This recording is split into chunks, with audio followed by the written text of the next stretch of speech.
The United States of Porn. Amerigo Vespucci of Florence, a peddler of pornography, gave his name to America.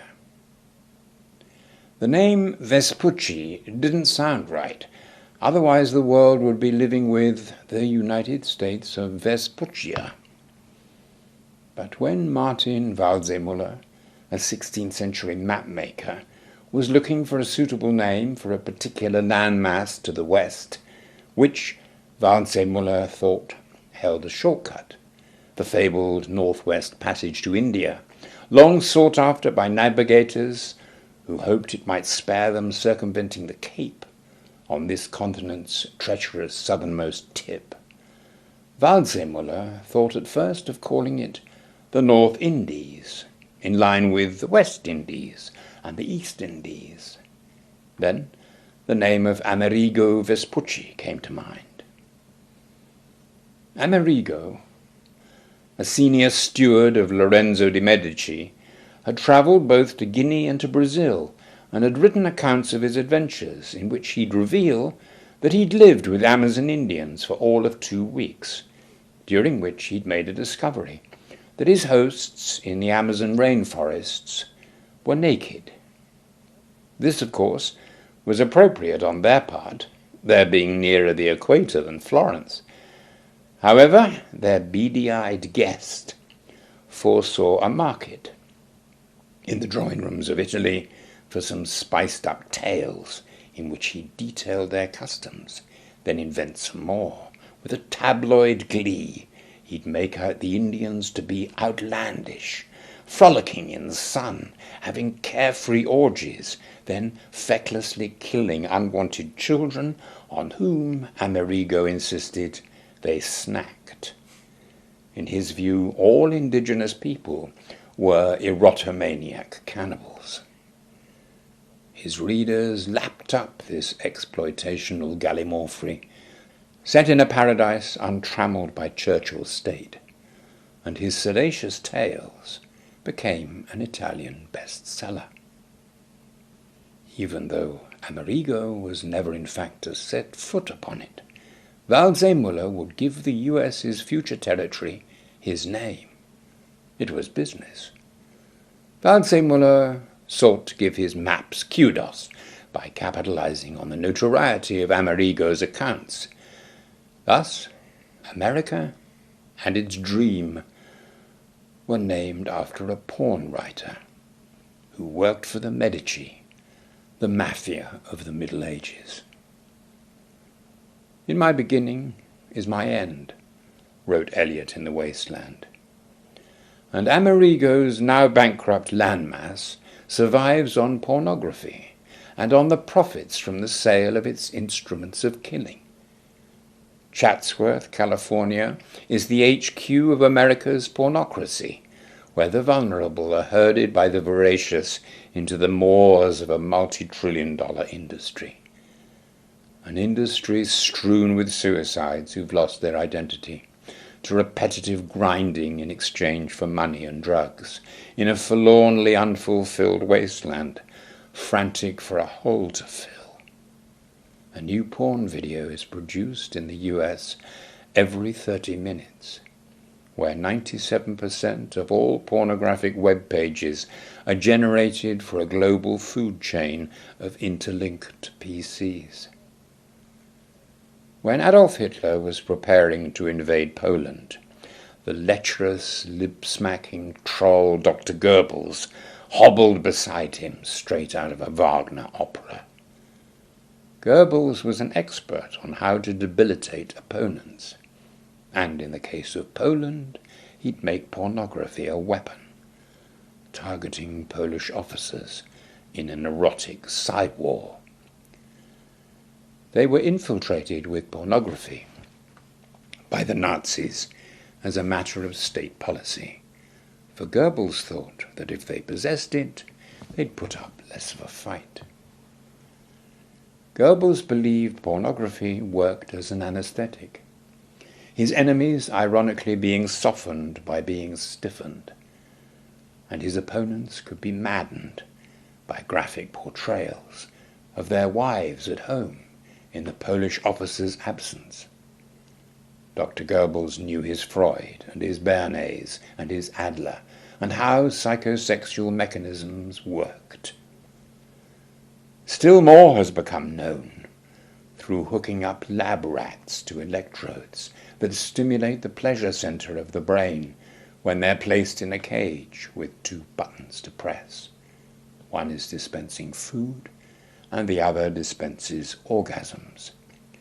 Typically, the rats will soon starve themselves to death if they haven't already died from exhaustion.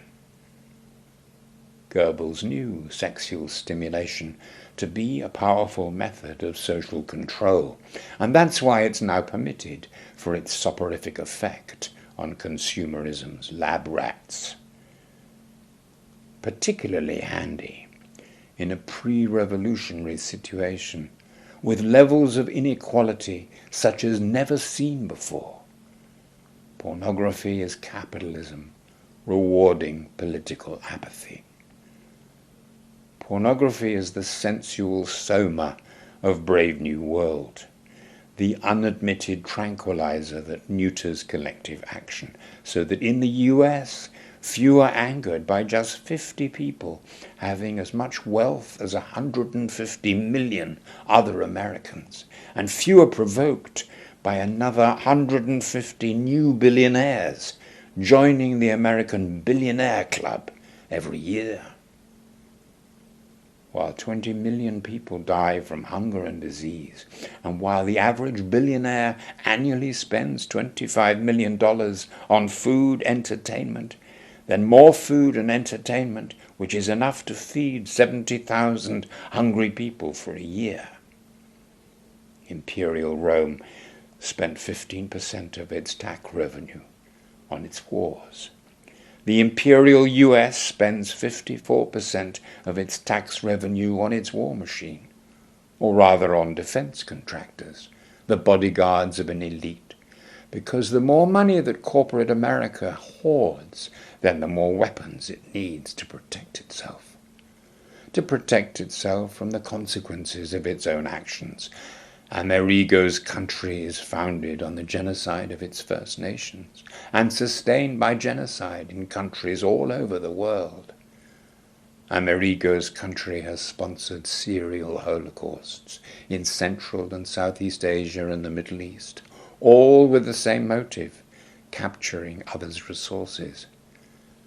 46% of children who lose an arm and a leg in the world lose it to a weapon manufactured by a US company. The US government receives $2,650 billion in taxes, of which 54% goes towards war and destruction. We are bankers, you are nothing, and when our greed gets the better of us, you must help us out. The sex toy industry is valued at $15 billion this year. It's enough to provide for the healthcare needs of all women in impoverished countries. But we are American bankers. We invest in sex toys. They have a high yield. You are nothing. We are money's oligarchs. We are happiest when making money by people pleasuring themselves with machines. As befits a country named after the murderous Medici's gopher, America spends more money on weapons each year than the whole world spends on food and drinks.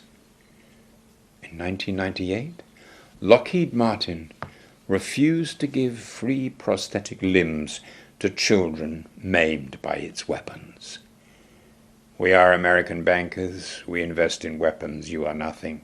We are citizens of the United States of porn. We are kleptomaniac oligarchs. You are nothing. We live in an armed imperialist pornocracy. A few thousand miles of cannibal land was how Robert Corner, CIA advisor to John F. Kennedy, described resource-rich West Papua. Then both backed an invasion that benefited a U.S. mining company. Similar allegations of cannibalism to those Vespucci once made allowed the Papuans to be slaughtered by the American Empire, to be treated as unpeople and therefore ripe for exploitation.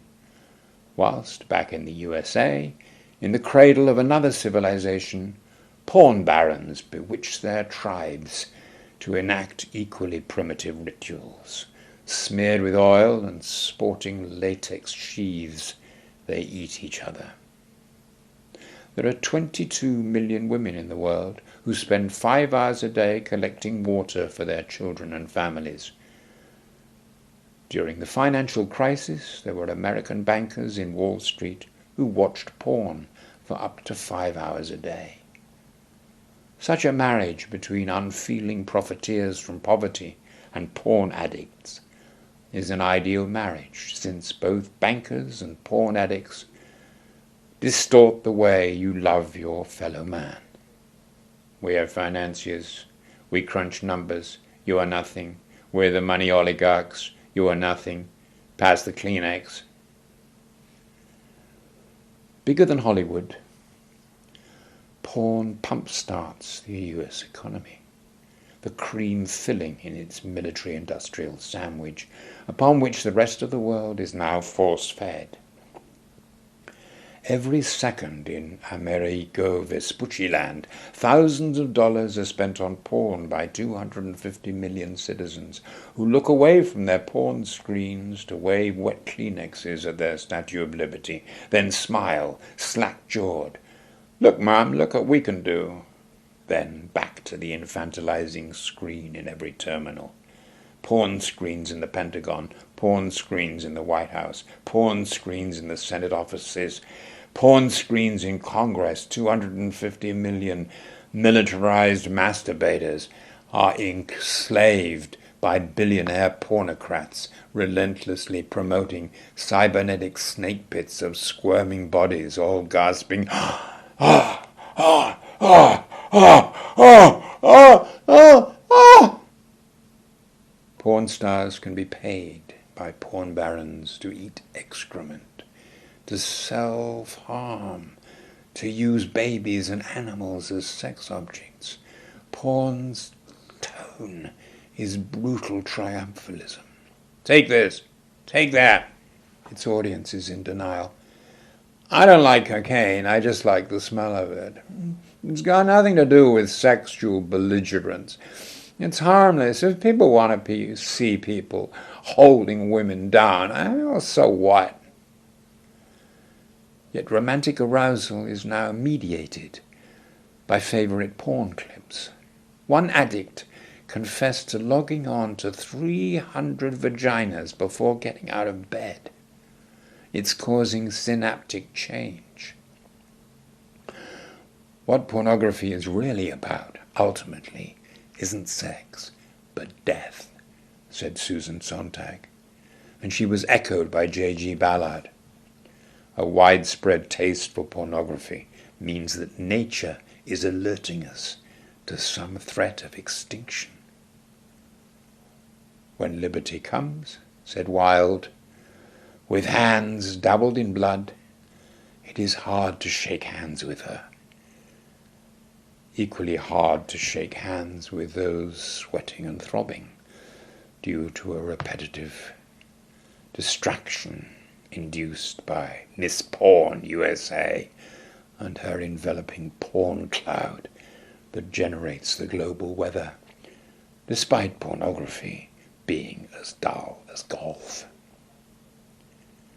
In the caves of Lascaux, prehistoric man drew virile penises on stick figures, but they may not have rooted him to the spot while he pleasured himself, for instead he'd leave the darkness of the cave and pursue his own history, being sensible enough to know that compulsively playing with himself, preying on his own energy, and milking himself for hours on end while watching flickering images might make him prone to predators. Amerigo Vespucci of Florence, a peddler of pornography, set his seal on America. Trillions in debt, its economy is sexualized, stealing others' resources at gunpoint and unable to feed itself. They are living like parasites off the global economy, Vladimir Putin said of America, now lacking only William Burroughs, a former pest control expert, to describe its final death orgasm. America's stripped of its AAA credit through its own profligacy, its lifebloods drained by being slaves to digital sex zombies, then topped up again by killing third world children with drones. If Amerigo's land were personified, it'd be as a sex criminal, bringing irate women with rolling pins out onto the streets, demanding protection from a slathering, dead-eyed pariah. To fake an emotion can damage your immune system, inviting opportunistic diseases. Got wood?